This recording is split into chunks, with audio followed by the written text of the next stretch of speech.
Buenas tardes, queridos amigos y amigas que nos acompañan cada semana, cada viernes, ahora en nuestro programa Caminando Juntos en Radio San Camilos. Un saludo afectuoso para todos y todas. Bien, estamos viernes 2 de mayo. Ya empezó el mes de mayo. Eh, el día de hoy nuevamente dedicaremos por lo menos una parte importante del programa a continuar hablando del Papa Francisco. O sea, es el tema coyuntural. Estamos viviendo este momento, ¿no? Este momento en el que la sede está vacante, no hay papa, no tenemos papa.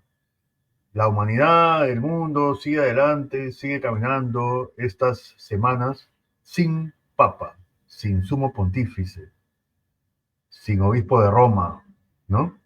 La sede está vacante, así se dice. O sea, el papa falleció y no hay reemplazo por el momento. Esto se dice también en el caso de los obispos, ¿no? La sede está vacante, por decir, si el arzobispo de Lima o el obispo de determinada ciudad, fallece o renuncia y el Papa le acepta la renuncia y mientras no haya un reemplazo, la sede está vacante. Se encarga su administración a alguien. Ya, en este caso, como ustedes habrán escuchado, existe un cardenal cuyo cargo, su función se denomina camarlengo, es el camarlengo, el cardenal camarlengo. En este caso es Kevin Farrell, cardenal Kevin Farrell, ¿no? Él es el camarlengo en este momento. Quiere decir que está encargado, pues, de la administración de la Santa Sede del Vaticano, ¿no? Una especie de reemplazo temporal, pero no es el Papa, no es Papa, es un encargado digamos, de la administración. No puede tomar decisiones importantes. No puede, no sé, aprobar un documento, una bula, una encíclica, realizar ninguna acción de gobierno. Digamos, le da mantenimiento nada más al funcionamiento de las cosas, por decirlo de alguna manera, ¿no? Es similar a cuando el presidente o presidenta de la República aquí en el Perú se ausenta, el primer vicepresidente se hace cargo del despacho, ¿no? Ya ha sucedido muchas veces, ¿no? Se hace cargo del despacho, dicen, o sea, va y se sienta ahí y firma, pues, documentos, ¿no? Se hace cargo del despacho, tramita, recibe, deriva documentos a los ministros, a los ministerios, da trámite nada más a las cosas, no puede tomar decisiones importantes, cambiar una política nacional, no, no, eso no se puede. Aunque tuvimos alguna vez un vicepresidente algo jocoso, ¿no? Que cada vez que se ausentaba el presidente, él se sentía presidente de la República, recordarán, ¿no? En la época de Toledo, Payasito Weisman. Bueno, en fin, el Camarlengo, el cardenal Camarlengo, que es el que anunció el fallecimiento del Papa al mundo, ¿no? El que comunicó públicamente que el Papa había fallecido, él está a cargo, ¿no? Hay otra persona importante, que es el cardenal decano, que es Giovanni Battista Re. Es el cardenal decano, quiere decir el cardenal más antiguo, ¿no? De hecho, creo que tiene 91 años, pero no es tanto por la edad, sino por la antigüedad como cardenal, me parece. Es el decano del colegio cardenalicio. Él también tiene ciertas funciones, ha celebrado la mayoría de los misas y liturgias y cultos en los días de las exequias del Papa, ¿no? Del velorio, las exequias, el entierro en la iglesia de Santa María la Mayor. Y antes incluso, cuando el Papa estaba pues sumamente enfermo durante la Semana Santa, él celebró la Vigilia Pascual, por lo menos estoy seguro, ¿no? La Vigilia Pascual, que es la madre de las liturgias, ¿no? Es la misa, la Eucaristía por naturaleza, la más importante del año, no es la Pascua, es la Vigilia Pascual. En esa ocasión, los cristianos, los católicos, recordamos la muerte y resurrección de Jesucristo, muerte en la cruz y su posterior resurrección, pero no solo la recordamos, sino la actualizamos, ¿no? La hacemos presente. Volvemos a vivir eso, ¿no? No es que vuelva a suceder, sucedió una vez para siempre, hace alrededor de 2000 años, en la cruz, ¿no? realizada por Jesucristo. Pero luego, en cada Pascua, cada vigilia pascual, todos los años el sábado santo, la noche del sábado santo, se celebra la vigilia pascual. El acontecimiento litúrgico, cultural más importante para los católicos, ¿no? Cada obispo lo celebra en su propia diócesis, en su iglesia particular, iglesia local, ¿no? Y el Papa lo hace en el Vaticano. Este año el Papa no pudo hacerlo, estaba todavía con nosotros el sábado, ¿no?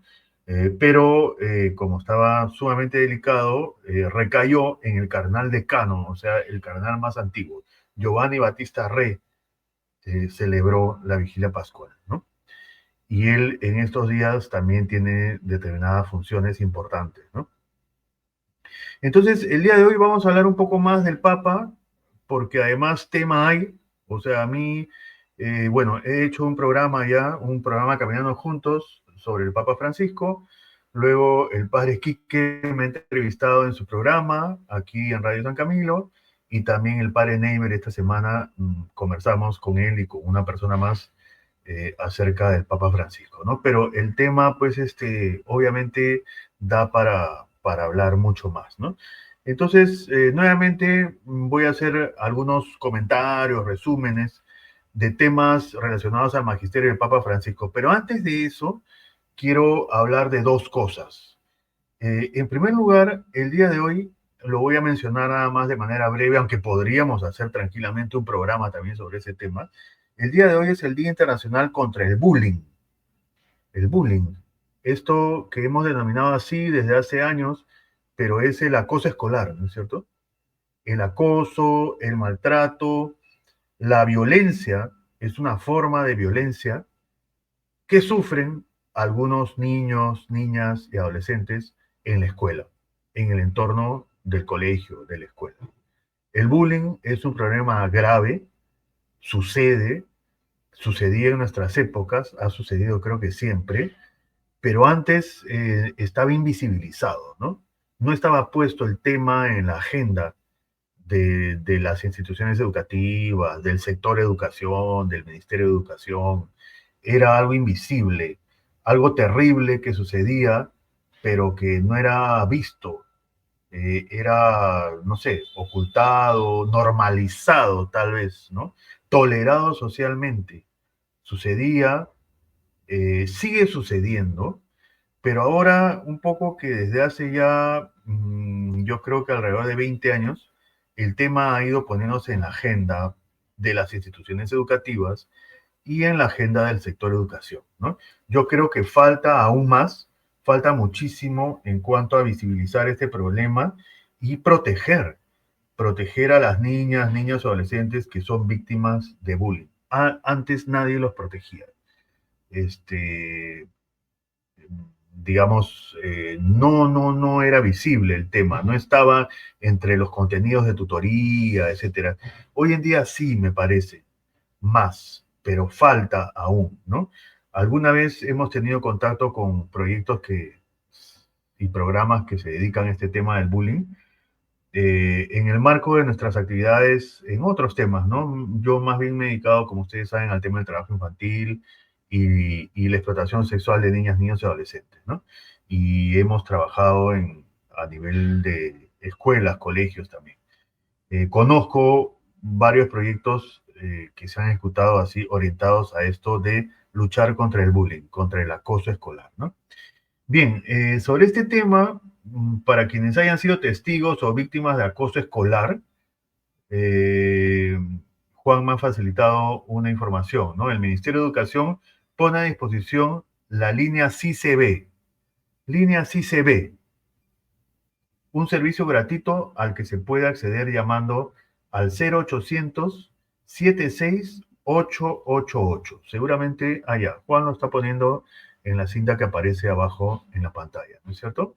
Entonces ahí tienen el número, es un número de línea gratuita, parece ser, es el 0800 76 888, y hay un sitio web también, ¿no? No sé si también, ahí está el sitio web, sí. Juan lo está poniendo, es cicb.minedu.gov, de gobierno, con B grande, ¿no? Entonces, hay una página web y hay un número al que se debe llamar si es que alguien ha sido testigo o ha sido víctima. O sea, las propias víctimas pueden llamar, los padres de familia o los testigos, porque uno de los problemas en nuestra sociedad es que callamos, ¿no? Vemos, somos testigos de abusos, de maltratos, de violencia, y a veces callamos. Y no debemos callar, debemos denunciar. O sea, nuestra labor, nuestra función, lo que debemos hacer es denunciar cuando vemos hechos que atentan contra la vida o contra los derechos de las personas, ¿no? Entonces, hemos dado la información del Ministerio de Educación. El Ministerio de Educación yo creo que en estas épocas tiene más el tema en su agenda que antes, pero aún falta más visibilizar. Bien, el otro tema que quería mencionarles antes de hablar nuevamente del Papa Francisco es el de la FITECA. Recordarán que hace unas semanas, no me acuerdo exactamente la fecha en este momento, no la tengo anotada, pero entrevisté a Jorge Rodríguez Malqui, eh, el organizador de la FITECA de Comas. ¿Qué es la FITECA? Es la Fiesta Internacional de Teatro en Calles Abiertas. Es un gran evento artístico que se realiza todos los años en el distrito de Comas. Me parece que ya son más de 20 años, ¿no? Y es en estos días, o sea, fue ayer el primer día y creo que el día principal, ayer 1 de mayo, siempre es todos los años el día 1 de mayo, que es feriado. Entonces, ayer todo el día se han realizado actividades artísticas en las calles de Comas, en La Balanza, en la zona de La Balanza, Comas, que es la zona cercana a Independencia, ¿no? Límite con Independencia. O sea, si uno va por la Tupac Amaru hacia Comas, atravesando Independencia, pasando el último paradero del Metropolitano, ahí termina Independencia y empieza Comas, la zona de La Balanza. Entonces, ayer se han realizado importantes actividades artísticas en las calles. Son actividades de teatro, sobre todo, pintado de murales, actividades musicales, batucadas, pasacalles, ¿no? Y como digo, conversamos aquí con Jorge Rodríguez Malqui, que es el organizador principal, y quien nos refirió a Jorge fue Freddy Calisto, que es también parte, como ustedes saben, del equipo de este programa Caminando Juntos, ¿no? Freddy generalmente nos refiere a las personas que vamos entrevistando en cada programa. Generalmente son personas de Lima Norte, aunque hemos tenido también mujeres, sobre todo dirigentes de Lima Sur y de otros ámbitos, ¿no? De Lima Este, de Lima Centro, aquí en el programa a lo largo de estos meses. Pero Freddy estuvo ayer en el evento, yo no pude asistir lamentablemente, a pesar de que Jorge me había invitado con bastante esmero, pero yo ayer, 1 de mayo, no pude asistir. Bien, pero Freddy Calisto estuvo ahí y nos ha hecho llegar algunas fotografías. Ustedes saben que él es fotógrafo, hace poco ganó un concurso de fotografía, pues fue premiado por la Municipalidad de Independencia y estuvo ayer en la actividad y nos ha enviado algunas fotos para que nosotros podamos pasarlas el día de hoy. Entonces Juan ya nos está pasando una primera imagen, que es, me parece, el banner, el cartel, digamos, de invitación a la FITECA, ¿no? De este año. A ver la siguiente, por favor. Ahí están las fotos. Él es Jorge Rodríguez, a quien entrevistamos aquí en este programa, ¿no es cierto? La siguiente, a ver. Bien, entonces ahí vemos ya una activación, ¿no? Una batucada, puede ser pasacalle, con personajes, con zancos. Siempre a mí me ha dado mucha curiosidad esto de caminar con zancos. La verdad que no lo he intentado en serio porque, no, ya, menos a estas alturas de la vida, me vaya a romper una rodilla, una pierna y la tristeza, ¿no? Bien, entonces ahí vemos imágenes de un pasacalle, ¿no? Colorido. Siguiente, a ver. Ahí hay una especie de batucada o una banda, ¿no? Parece una losa deportiva. A ver, ¿qué más imágenes tenemos? biblioteca, ¿no? Pithecanthropus dice. No es Pithecanthropus, no Pithecanthropus, o sea, referido a la fiteca, supongo yo, ¿no? A ver la siguiente. Bien, ahí vemos artistas realizando un mural en una pared muy grande, parece. Bien, acá hay otro artista también haciendo su mural. Esto sucede en Comas, amigos y amigas. Tengo entendido que es todos estos días, o sea, ayer fue el primer día, pero continúa el día de hoy, viernes, y supongo que sábado y domingo también, ¿no? En La Balanza, Comas. Bueno, ustedes saben que nosotros, Freddy y yo, hemos estado siempre vinculados al tema de la infancia, ¿no? Los niños son personajes especiales para nosotros. Ahí vemos otra imagen de artistas de clown, o sí, pues parece clown, ¿no? Bien, a ver. Me decía Jorge, tendría que conversar nuevamente con él, pero que vienen personas de distintos lugares del Perú y hasta de otros países también. Es un evento muy grande, ¿no? Bastante representativo. Ahí vemos otra activación. Todos son artistas, digamos, artistas de diversa índole, ¿no? Que realizan diversas actividades artísticas. Esto ya parece una obra de teatro, ya está oscureciendo ahí, ¿no? Vemos al fondo el panorama que se ve desde Independencia. Parece también una obra de teatro. Todo es en las calles, ¿no? Puede ser una loza deportiva, me parece.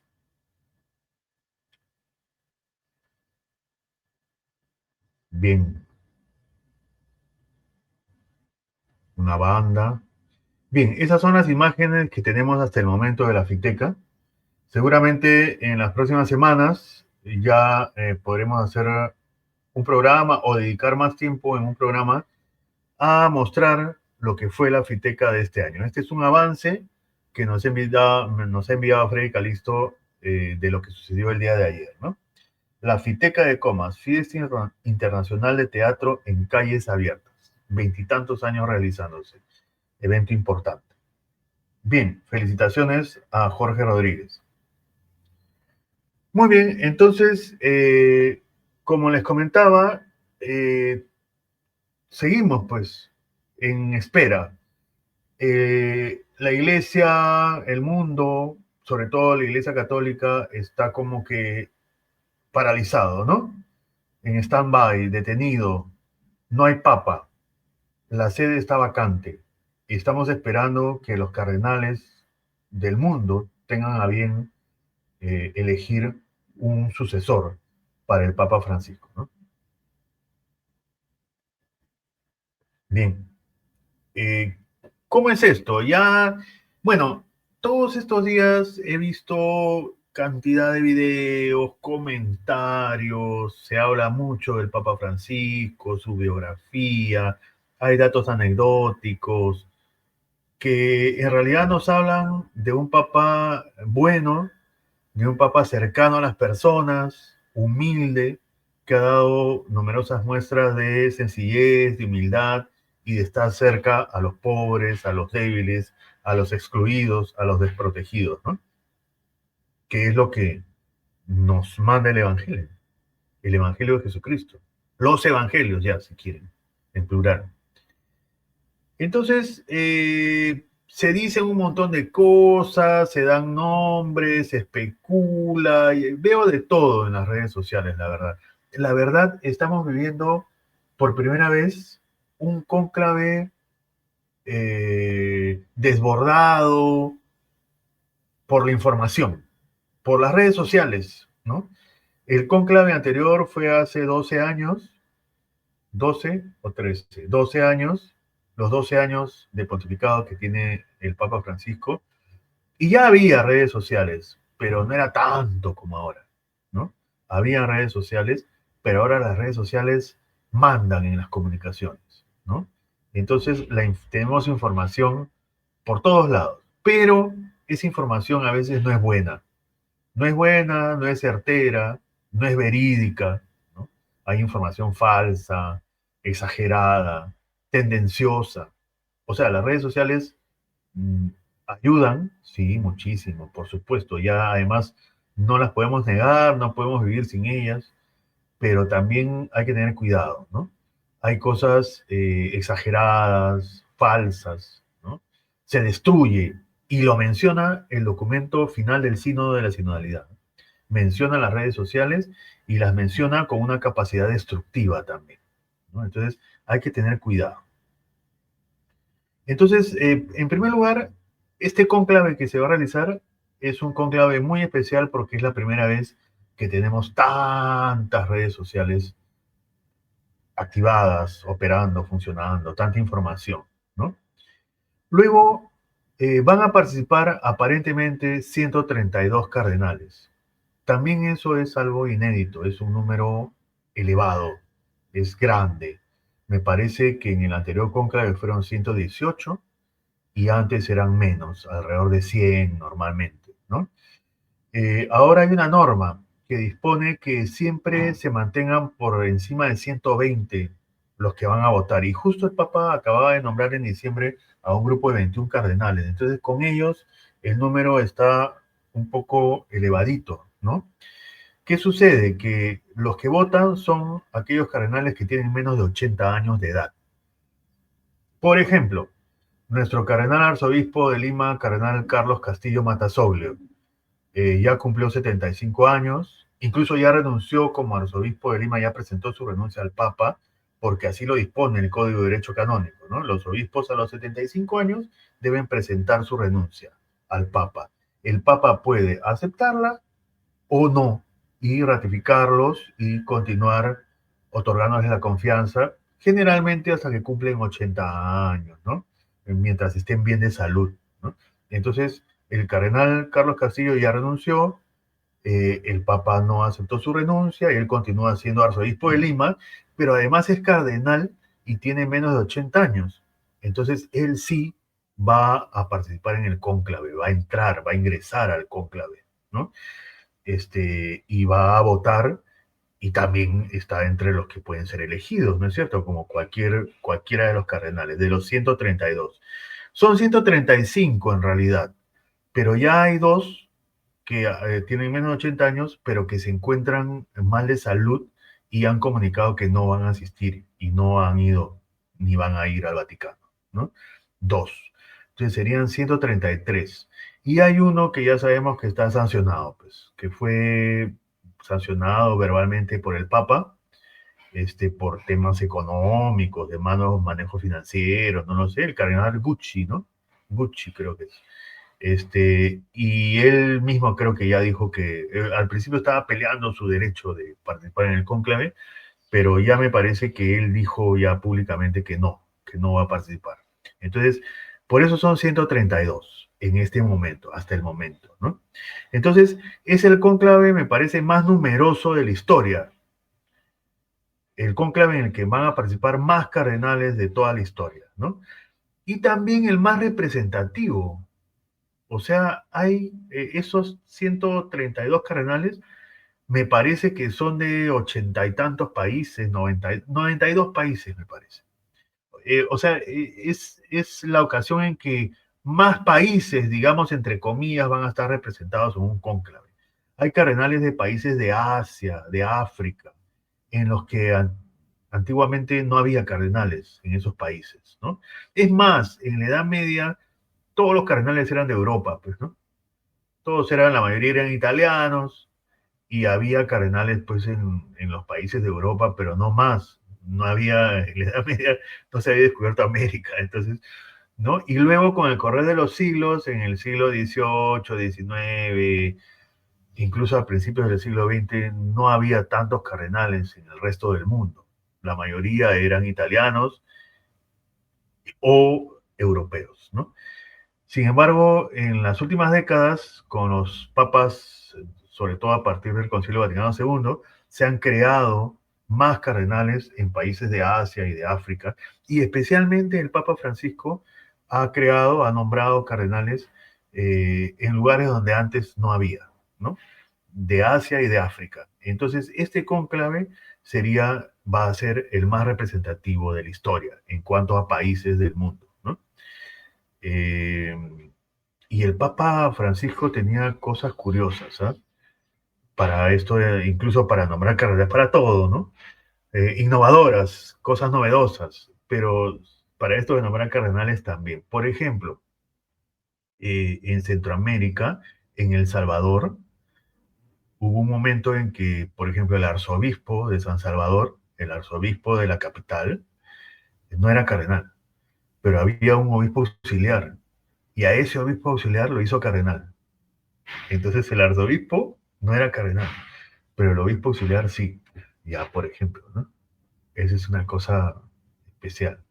Aquí en Perú, bueno, ya habíamos tenido el cardenal Guevara, cardenal Landázuri, cardenal Vargas Zamora, cardenal Cipriani y el arzobispo de Lima, Monseñor Carlos Castillo, no era cardenal.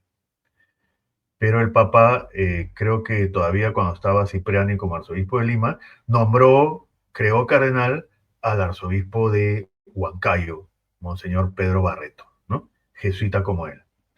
Entonces, era cardenal el arzobispo de Huancayo, pero no era cardenal el arzobispo de Lima. ¿Ya? Cosa rara porque siempre, eh, por tradición, ¿no? Hay una diócesis, una sede en la cual el obispo o el arzobispo es normalmente cardenal, ¿no? En este caso, durante varios años, el cardenal Pedro Barreto estaba en Huancayo y aquí el arzobispo de Lima, que además es el primado del Perú, o sea, es la diócesis más importante del país, ¿no? Con la que hay más comunicación, digamos, por temas diplomáticos, etcétera. Arzobispo primado del Perú, no era cardenal. Ahora ya sí, en diciembre, el arzobispo de Lima, Monseñor Carlos Castillo Matasolio, me parece que para bien, excelente, fue nombrado cardenal y él es el que va a estar en el cónclave, porque, como dije, hay que tener menos de 80 años y el cardenal Pedro Barreto ya pasó los 80 años, el cardenal Juan Cipriani ya pasó los 80 años, además ya sabemos que está sancionado, tiene un precepto penal, ¿no? Una sanción, ha sido sancionado por el Papa Francisco en el año 2019, en enero del año 2019, cosa que recién nos hemos enterado hace poco, ha sido público, digamos, hace poco, ya lo hemos comentado en este programa y no le voy a dar más vueltas a ese asunto, pero bueno, está sancionado, ¿no? Por temas de probable abuso sexual a menores de edad hace mucho tiempo, cuando era sacerdote, antes de ser obispo, antes de ser arzobispo, antes de ser cardenal, ¿no? En todo caso, ya pasó los 80 años y no va a entrar al cónclave. Entonces, los cardenales son 252, pero solo 132 tienen menos de 80 años y van a entrar al cónclave. ¿Qué es lo que están haciendo ahora? Porque se habla de las reuniones, bueno, están pasando todos estos días, ¿no es cierto?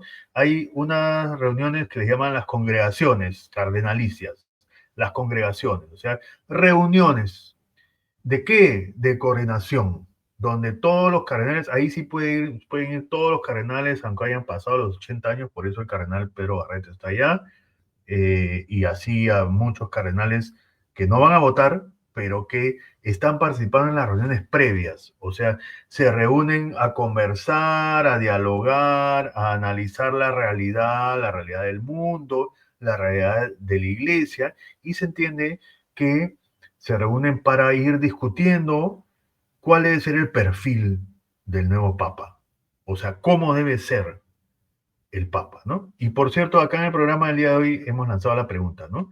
¿Cómo crees que debería ser el nuevo Papa? ¿No? Entonces, si se animan, nos escriben.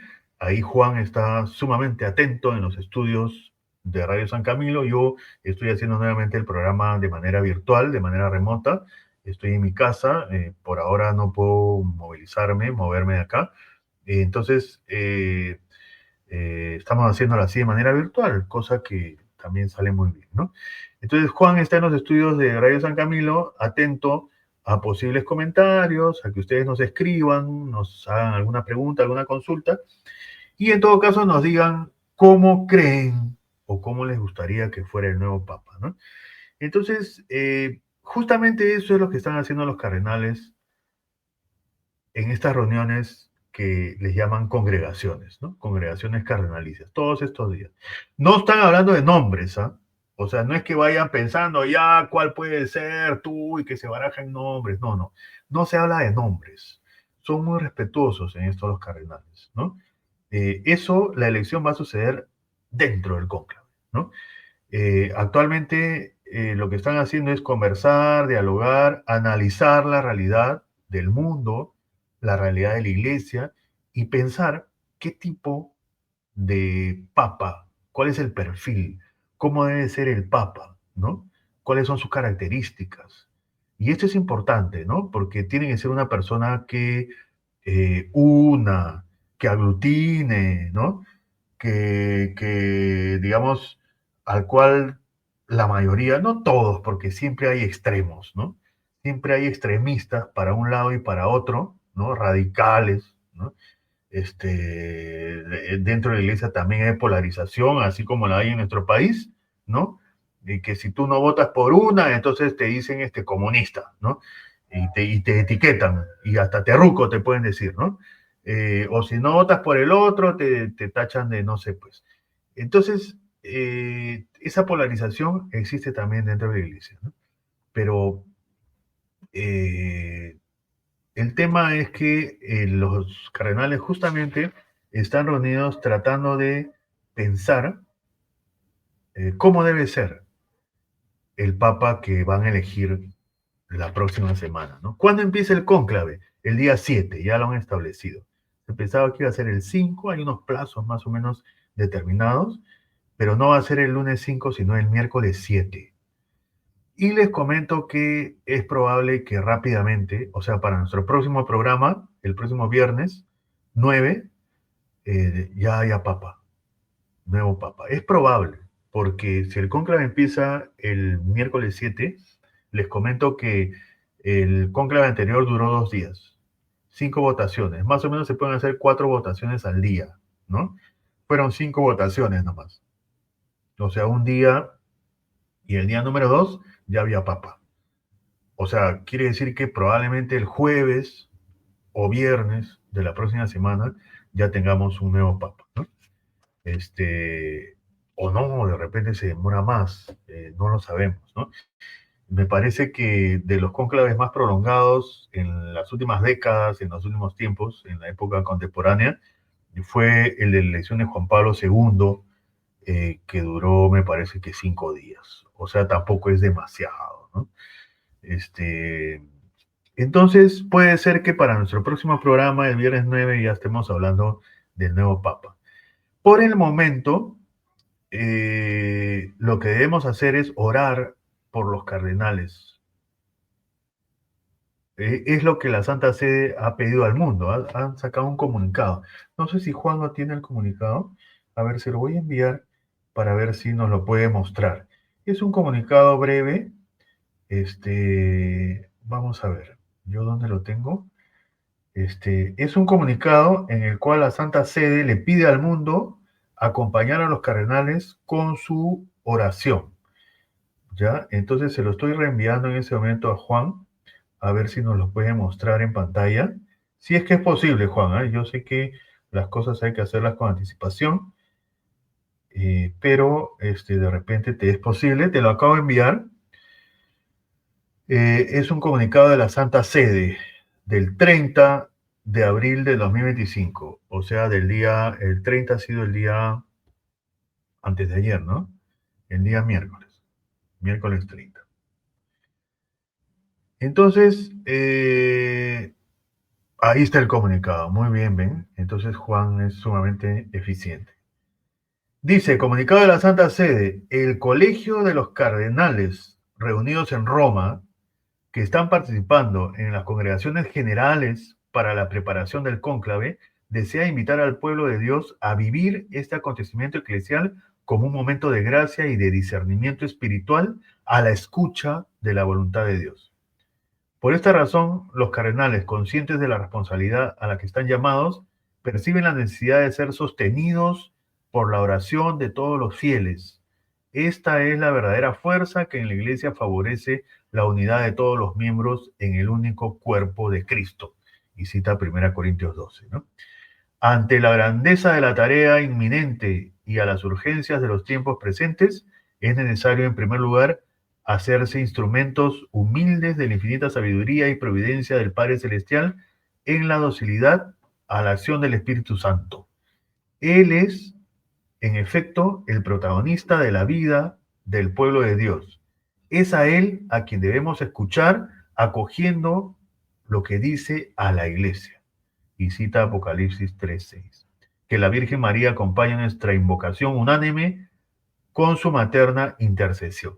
Bien, entonces nos piden, o sea, le piden a todo el pueblo de Dios orar por ellos, para que el Espíritu Santo actúe. Pero una cosa clarísima yo tengo, el que elige no es el Espíritu Santo, ¿eh? Y no lo digo yo, lo dijo el Papa Benedicto XVI. El Espíritu Santo ilumina, acompaña, orienta, pero a los cardenales, ¿no? Para la elección. Pero los que eligen son ellos. Entonces ellos tienen que estar atentos a la voz del Espíritu Santo. Si no fuera así, o sea, si fuera el Espíritu Santo el que elige, pues no habría habido papas tan malos, pues porque ha habido papas malos en la historia, eso lo sabemos todos, ¿no? A lo largo de la historia, en distintos momentos, no voy a decir nombres, en otro día, si quieren, hacemos un programa sobre eso, ¿no? Pero en distintas épocas, en el siglo XV, en el siglo IX y en varios momentos ha habido papas muy malos. Entonces, ¿quién los eligió? ¿El Espíritu Santo? No, pues si ya eran los cardenales los que elegían, bueno, lo eligieron los cardenales, pero no estuvieron atentos pues, al Espíritu Santo, ¿no? Se equivocaron. Entonces, esta vez yo creo que sí los cardenales están atentos, porque son épocas en que ya pues cualquiera no es cardenal. Eh, Creo que la mayoría o casi todos ellos son probos, son buenos, tratan de escuchar al Espíritu Santo y tratarán de hacerlo al elegir al próximo Papa, ¿no? Eh, Luego, bueno, ellos discernirán y elegirán al Papa. Bien, bueno, ya son 4:40, miren cómo hablo, ¿no?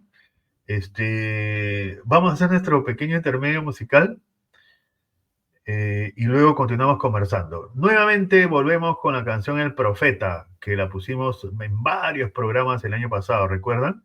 Canción muy bonita, antigua, bueno, antigua de mis épocas, pues, cuando yo era niño, adolescente, joven, cantábamos El Profeta en los años 70, 80.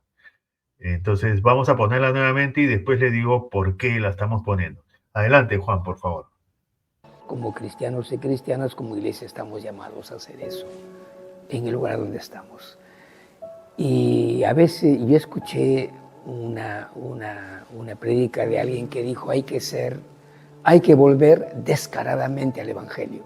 Esa expresión siempre la recuerdo. O sea, con descaro, es decir, sin temor y anunciarlo, y no solamente anunciarlo de palabra, sino encarnarlo, porque el Evangelio, la palabra de Dios, debe ser encarnada. Lo fue encarnada en el seno de María, ahora los discípulos de Jesús debemos encarnarlo en nuestra vida. Creo que por ahí va, esa es la tarea.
Bien, ¿volvimos? Sí, ¿no? Bien, entonces esa es la canción El Profeta. La hemos puesto varias veces y a quien han visto ustedes ahí interpretándola es Gilmer Torres.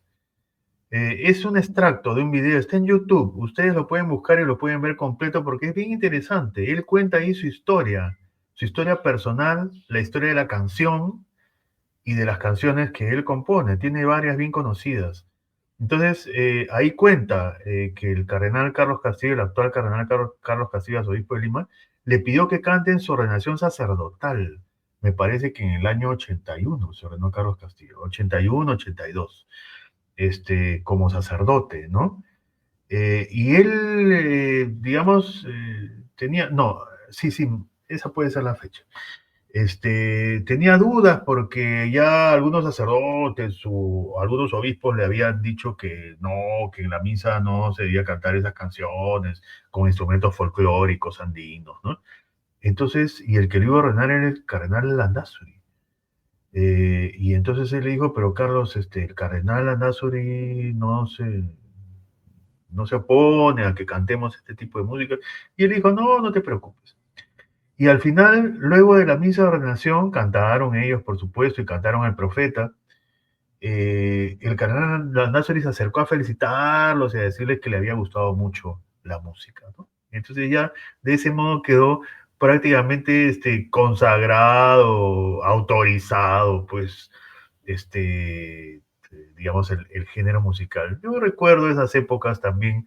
Yo era adolescente, era joven y había la famosa polémica, pues, entre la música litúrgica, la música que se podía, que se debía o que no se debía cantar durante las Eucaristías, durante la liturgia, ¿no? Pero en fin.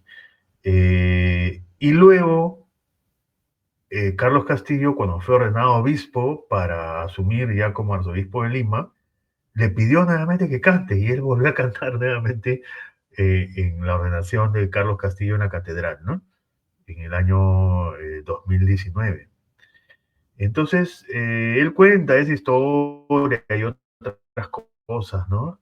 Bueno, yo cuando ponía esta canción el año pasado no lo conocía a él personalmente, pero ya lo conozco, pues. Ahora en marzo, gracias al padre Quique González, de ahí de Los Camilos, de Cefosa, lo conocí. Me lo presentó a Gilmer Torres. Entonces, yo estoy en contacto con él y ya hemos conversado para que venga al programa, para entrevistarlo un día en este programa Caminando Juntos. Que esa entrevista sí sería pues presencial allá en los estudios de Radio San Camilo, ¿no? Y espero que sea en este mes de mayo. Es así como hemos quedado con Gilmer, ¿no? Entonces va a ser un bonito programa, ya se los anuncio desde ya. La fecha la vamos a confirmar próximamente. Y eso era lo que quería comentarles, por eso he vuelto a poner la canción El Profeta, ¿no?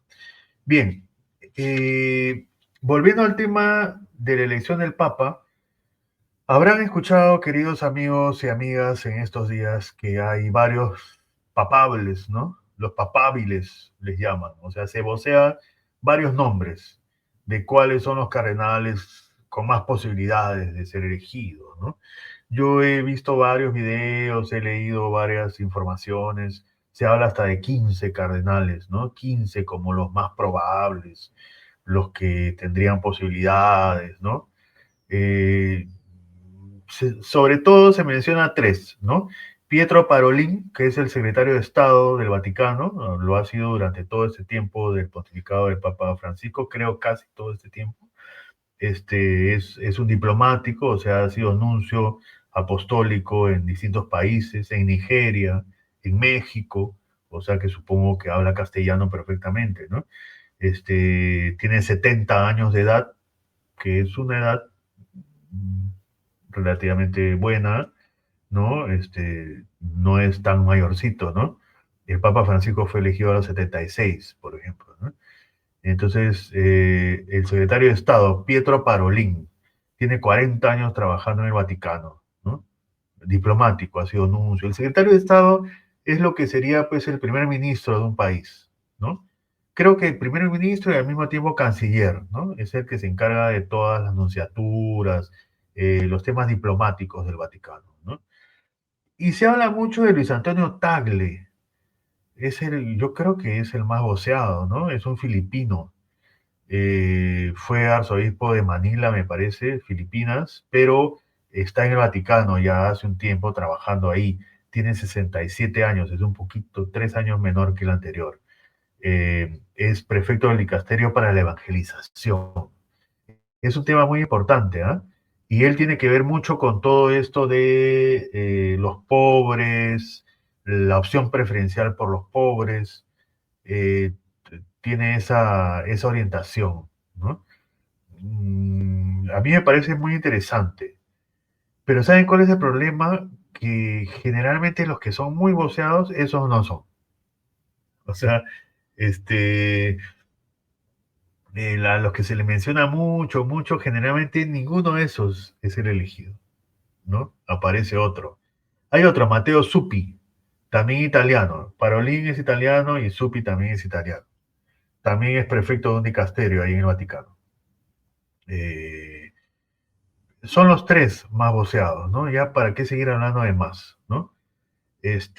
Por cierto, sobre todo esto hay una serie de conjeturas, se habla de las profecías de Nostradamus, de que al final de los tiempos, como siempre hay gente que para diciendo pues que estamos al final de los tiempos, cosa que no creo que sea cierta, no es cierta, mejor dicho. Pero pues el milenarismo, ¿se acuerdan cuando iba a llegar el año 2000? El 2000 será el final de los tiempos. Y hubo gente que se preparó, ¿no? Siempre, el milenarismo ha existido siempre. Fue para el año 1000, para el año 1500, para el 2000, o sea, cada cierto tiempo, ¿no? Para 1900, o sea, siempre que se acerca así una fecha importante, simbólica, aparecen los milenaristas y las sectas milenaristas también, ¿no? Que hablan pues del final de los tiempos, ¿no? Y los que buscan esa pseudo información, dicen pues que hay las profecías, por ejemplo, de Nostradamus, ¿no? Dicen que Nostradamus anuncia que el penúltimo papa va a ser el papa negro. Ahora, ¿negro qué significa? ¿Negro de raza? O algunos dicen, por ejemplo, que el papa negro es Francisco, porque era jesuita, ¿no es cierto? Y el hábito de los jesuitas es negro. En fin, entonces que el Papa Negro al que Nostradamus se refería no era negro de raza, sino era Francisco, por decir. Miren, todo eso son tonterías, son conjeturas, son especulaciones. Nostradamus escribió todo en verso, ¿ya? Y lo que está escrito en verso se puede interpretar de distintas maneras. Y nada es cierto, nada es cierto, nadie puede predecir el futuro, ¿ya? Entonces, olvidémonos de esas cosas, esas ficciones, ¿no? Cosas que la gente se inventa. Este, lo cierto es que mm, podría ser alguien que no se ha mencionado, que nadie ha mencionado, ¿no? Un tapado. Ahora vi una entrevista a un obispo argentino que trabaja en el Vaticano también desde hace muchos años, desde el año 71. Sorondo, Monseñor Sorondo. Y él decía, hablando como argentino, ¿no? Con un periodista argentino que lo estaba entrevistando, le decía en la jerga argentina un tapado, ¿no? Para mí que va a ser un tapado para los argentinos quiere decir alguien que está escondido, ¿no? Que va a ser de sorpresa, o sea, nadie se ha fijado en él y va a ser papa, podría ser un tapado. O podría ser alguno de estos que se está mencionando tanto, ¿no?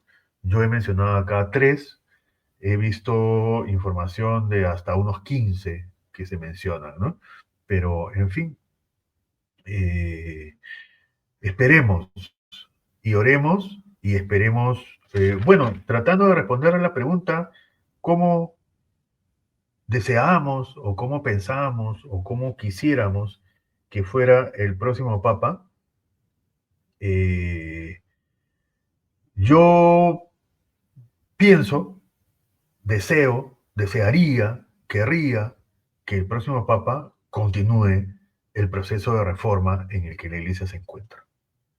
O sea, porque la Iglesia se encuentra en un proceso de reforma, un proceso realizado por el Papa Francisco, pero que se articula, se conecta con un gran proceso de reforma que empezó hace más de 60 años en el Concilio Vaticano II. O sea, para mí es claro, no sé por qué para algunos no, ¿eh? Pero para mí es claro que el magisterio del Papa Francisco está articulado, conectado con lo que dispuso el Concilio Vaticano II. Y el Concilio Vaticano II este año, 2025, se cumplen 60 años de su clausura. O sea, se inauguró en el 62, el 11 de octubre del año 62, 1962, y se clausuró, me parece que en noviembre o diciembre del año 65. O sea, este año cumplimos 60 años de la clausura, ya por parte de Pablo VI, ¿no es cierto? Porque el Papa Juan XXIII lo convocó, lo inauguró, pero falleció al poco tiempo y el concilio, el Papa Pablo VI decidió continuarlo. Entonces, a mí me parece que hay una línea de conexión entre los papas desde Juan XXIII, Pablo VI. Bueno, Juan Pablo I no llegó a producir pues magisterio, ¿no?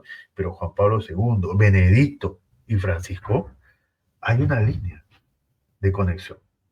Y todo eso es un proceso de reforma. ¿Ya? Una reforma propuesta, anunciada por varios teólogos antes del Concilio Vaticano II, entre ellos Congar, Yves Congar, un francés, ¿no? Que tiene un libro porque el libro existe, ¿no?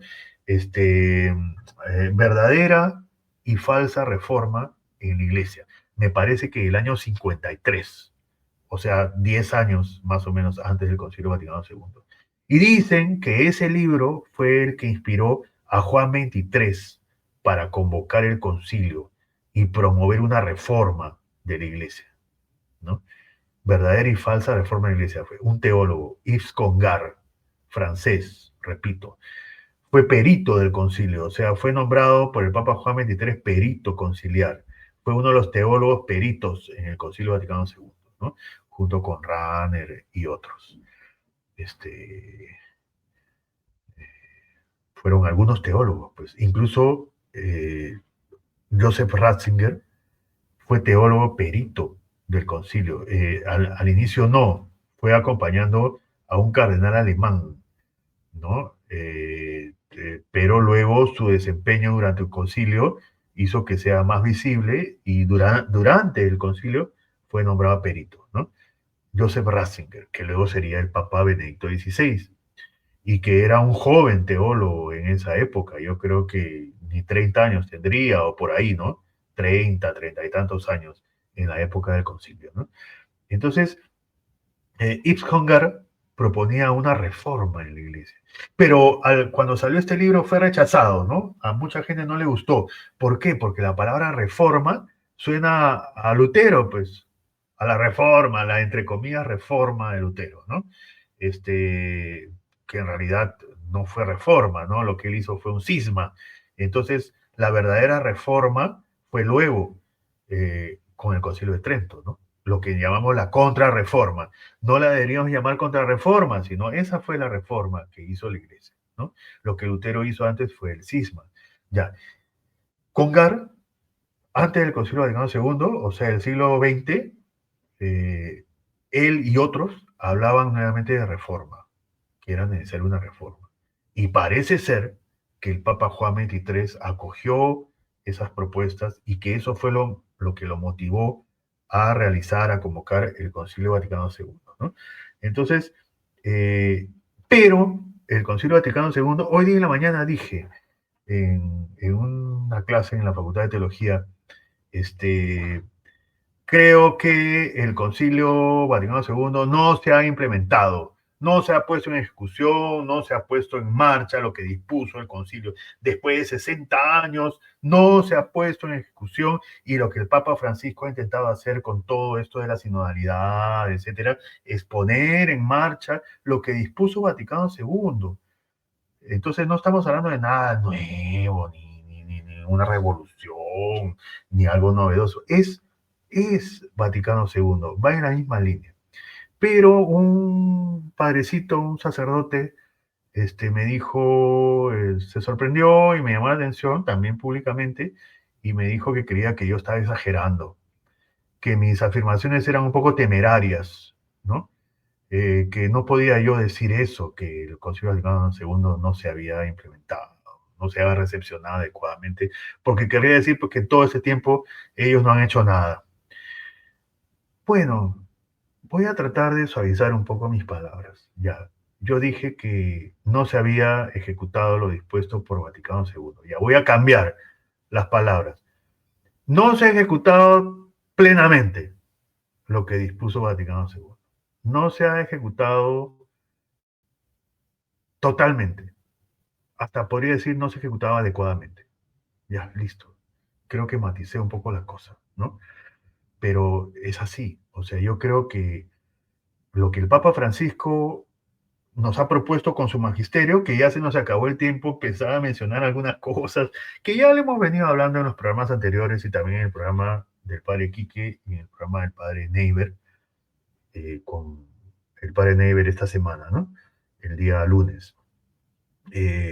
Lo que el magisterio del Papa Francisco intenta es aterrizar todo aquello que dispuso el Concilio Vaticano II hace más de 60 años. O sea, ponerlo en práctica.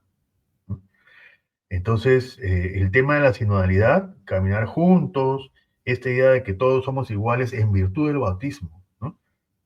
Todos somos iguales, hombres y mujeres además, ¿no?